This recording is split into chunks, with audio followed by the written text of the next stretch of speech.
আমার ভাইয়েরা, আমার বন্ধুগণ, খুব খেয়াল করে কথাগুলো শোনা লাগবে। আল্লাহর নবীর সাহাবী হযরত আবু হুরায়রা রাদিয়াল্লাহু তাআলা আনহু বর্ণনা করেন, রাসূলুল্লাহ সাল্লাল্লাহু আলাইহি সাল্লাম জিজ্ঞাসা করলেন, এ আমার সাহাবীরা, আজকে কেউ রোজা রাখেছো? এমন সময় আল্লাহর নবীর সাহাবী হযরত আবু বকর সিদ্দিক রাদিয়াল্লাহু তাআলা আনহু বললেন, ইয়া রাসূলুল্লাহ, আমি রোজা রাখছি।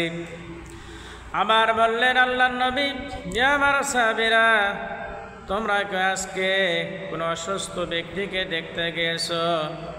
এবার আবু বকর সিদ্দিক রাদিয়াল্লাহু তাআলা আনহু বললেন, ইয়া রাসূলুল্লাহ, ইয়া হাবিবাল্লাহ, নবীজি, আজকে আমি অসুস্থ ব্যক্তিকে দেখতে গিয়েছি। বলুন সুবহানাল্লাহ।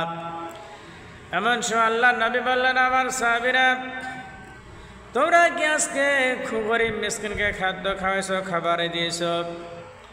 আল্লাহর নবী যখন এই কথাটা বললেন, হযরত আবু বকর সিদ্দিক রাদিয়াল্লাহু তাআলা আনহু বললেন, ইয়া রাসূলুল্লাহ, ইয়া হাবিবাল্লাহ, নবীজি, আমি গরিব মিসকিনকে আজকে খাবার দিয়েছি। আমার আল্লাহ রাসূল বললেন, ইয়া আমার সাহাবীরা, আজকে কোনো মানুষের জানাজায় উপস্থিত হয়েছিলে, জানাজায় শরীক হয়েছিলে?